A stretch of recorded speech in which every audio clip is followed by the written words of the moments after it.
Hello everyone. Today I'm going to share with you an awesome tool that will save you a ton of time when it comes to teaching and lesson planning. And that tool is EdPuzzle. So in order to use EdPuzzle, we're going to go to edpuzzle.com. And you're going to want to go ahead and click sign up. Since we're teachers, we're going to click I'm a teacher.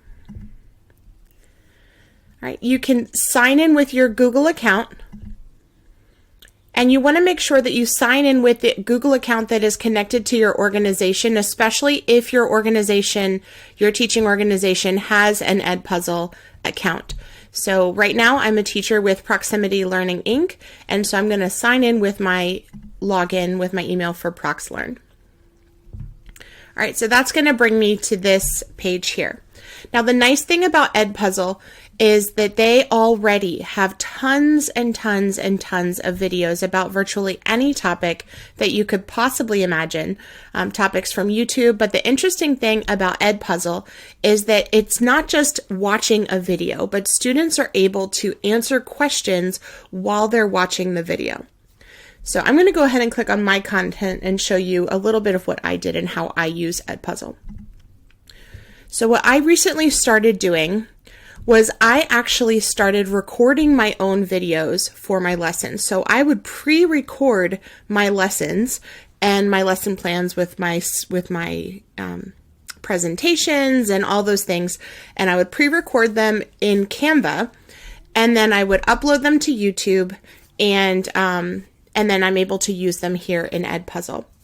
So I actually went through and made all of my own lesson plans, and I'm going to go ahead and click here. So this is a video that I made about conjugating preterite AR verbs in Spanish. This video is on my YouTube channel, which I can link in this description, in the video description for this one as well. So every single one of these little dots here, this is a question. All right, so here I'm asking my students to answer a question based on the video that they're watching. So this is an excellent way to conduct formative assessments while your students are watching a video. All right. So in order to add content, you can either click here where it says add content, or you can just search or paste for any YouTube video that you want. So let's say that I want to teach a lesson about, so I've done usted commands. Let's see if I want to find one on ustedes commands. So I type it in here and I'll click search. And these are all the videos that are already here that have been already pre-made. So you can see they have 13 questions, 7 questions. You can go through and take a look at these and see if you like any of these questions that are already made. And so you literally don't have to actually do it yourself. You can use videos and content and questions that other teachers have already created themselves. Or let's say you go to YouTube and you found a specific video that you want to use for your students. So I'm going to go to YouTube and search ustedes commands. That's our next thing that we're talking about here. Okay, and here's a video that didn't show up already in EdPuzzle, so I'm going to go ahead and click on this. Not that easy, but Grammarly can help. And I'm just going to copy the link for this video, and I'm going to paste this link in here. And you notice it's going to open it up here. So now I can actually edit this video. Let's say I don't want the beginning part of his video. I can actually move this here so that it will start. I can cut out the beginning of the video. All right, but I want the whole thing, so I'm just going to leave it. You can actually also do another thing called a voiceover. So this would be oh, well, it's not letting me do that right now. But if this was my own video, then I would be able to provide a voiceover. So that would be like if you wanted to upload your presentation or something, and then you could do the voiceover as you're talking through your presentation.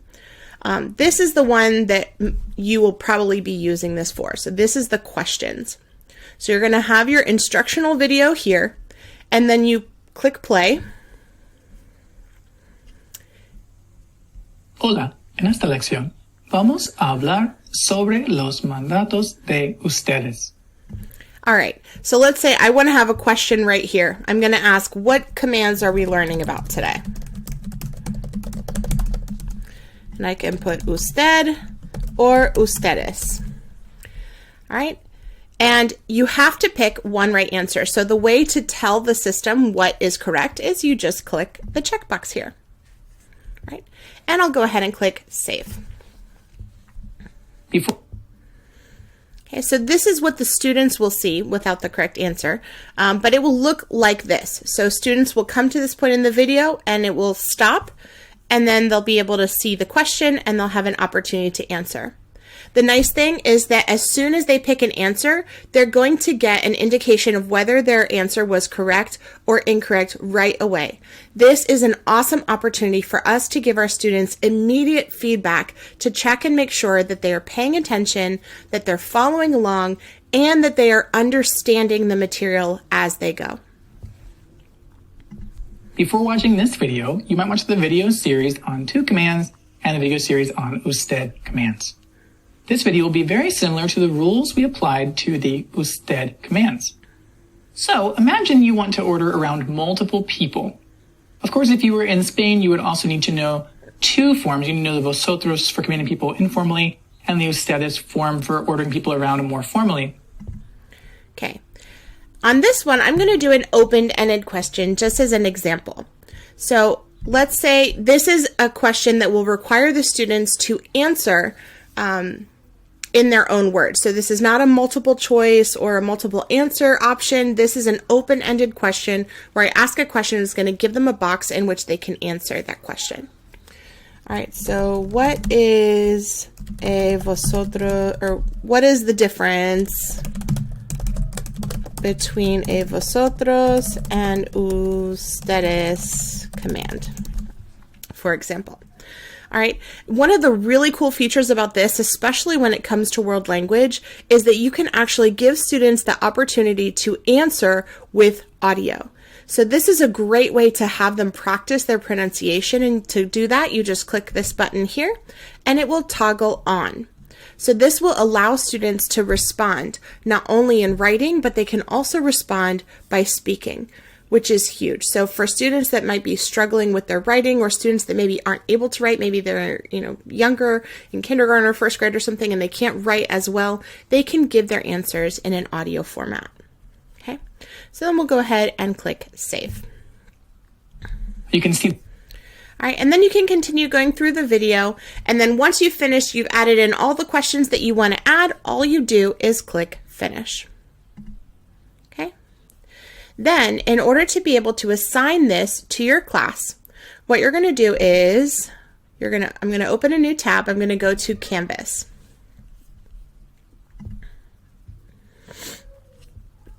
All right, so you're going to go to your Canvas course. And you're going to go here to where it says Assignments.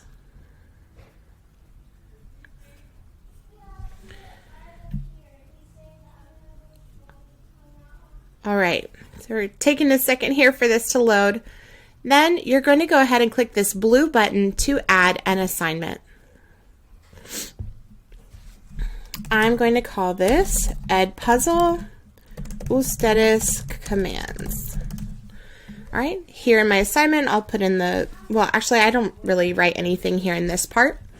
You can set the EdPuzzle to be as many points as you want. And the nice thing is that your EdPuzzle is going to automatically grade for you. So once they finish the video, it will automatically enter in a grade based on 10 points. Recently, what I started doing was I actually started grading these EdPuzzles as a participation grade. So I'm not grading my students for accuracy on this, because this is the learning part of their lesson. This is the teaching part of their lesson, where they're watching a video, they're watching a presentation, watching me present something, and they're interacting with it to show their knowledge as kind of, like an informal check-in, making sure that they're understanding as they go along, but I'm not grading them on whether they're right or wrong. So typically the way that I grade EdPuzzles is that if they get a 50% or better on their EdPuzzle grade, then I just give them full credit, because I'm looking to see that they're participating, and if they've been paying attention to the video, they should easily get 50% or better. All right, so that's the way that I do. If they get less than a 50%, I just round it up and give them 50% because that tells me they probably were not paying very much attention as they were watching the video, and I want them to go back and watch it again. All right, so I grade this as a participation grade. And then when you look at the submission type, you want to make sure that this is clicked on External Tool. Okay, so you're going to click on External Tool, and then you click Find. You should see EdPuzzle in your Find option. When you click Find, it should be here. If you do not see EdPuzzle on here, then you want to make sure that you reach out to your tech support team and let them know that you need to have EdPuzzle added to your Canvas site. All right, so I'm going to click on EdPuzzle, and you'll notice here all of my videos are here, and here's the Ustedes command one that we just did, so I'll go ahead and click on that, and then I click Next. And then I'm going to click Assign. If you notice here, it gives you these two options. You can turn on closed captions. So if you have students that want closed captions, you can turn that on. And also prevent skipping. So I leave that on because that means that the students have to actually watch the video before they get to the question. They can't just skip ahead to the question. They have to watch the video before they can move on. So I prevent my students from being able to skip. I want them to watch, listen, and pay attention to the video in its entirety without just skipping to the questions. All right. And then I'll go ahead and click Assign. And then after that, you click Select. I give my students unlimited opportunities to be able to do these assignments.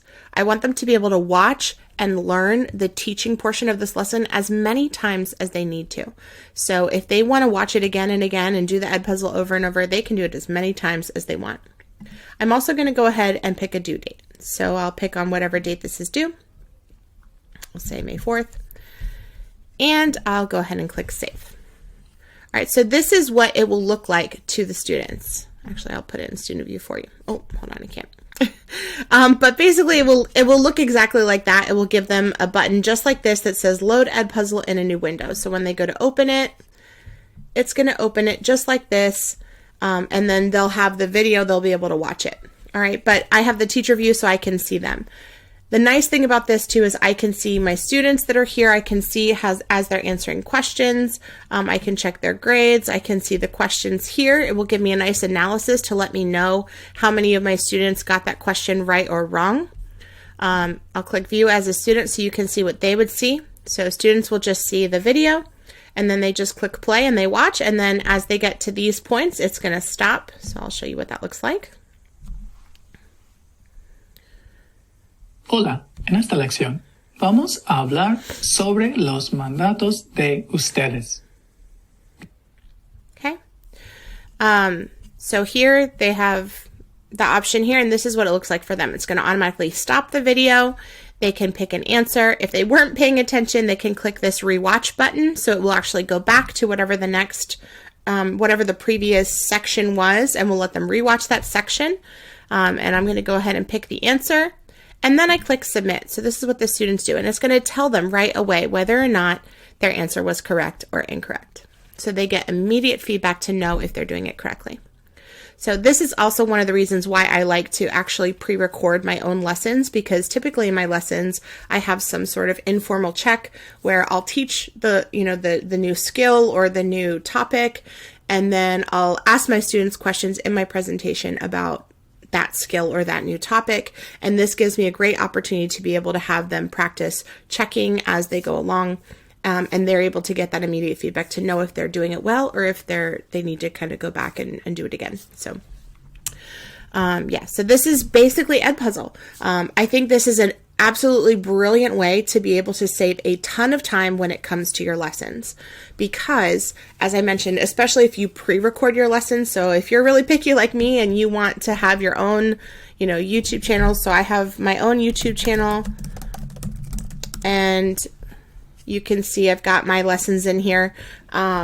where I record and I upload my lessons here in YouTube, and then I can easily take them from YouTube to EdPuzzle. I'll share some other videos eventually about how to record videos in YouTube and how to record your lessons in Canva so that you can upload them in YouTube and all that fun stuff if you want to do it yourself.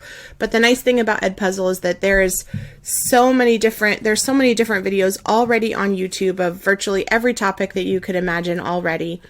So you can pick basically any video that you want, and you're able to turn it into an EdPuzzle, which means that you can turn any video into an awesome lesson, and allowing students to work at their own pace, at their own time, to have that immediate feedback. And it also automatically grades, which is another awesome thing. So if you're looking for a way to save your time from lesson planning and the teaching part of your lesson, so you're not having to do that yourself every single day, you can just go ahead and create an EdPuzzle. You create it once, it's there forever. You can use these EdPuzzles year after year after year after year, and your students are able to watch them as many times as they need in order to learn the lesson that you wanted to teach. So if you are looking for an awesome way to save time on your lessons, the teaching portion of your lessons, and lesson planning, EdPuzzle is the way to go. If you have other questions about how to use EdPuzzle, or if you would like extra support, please feel free to reach out to me and send me an email at aharders@proxlearn.com. All right, have a great day, and I look forward to seeing the amazing things that you create in EdPuzzle.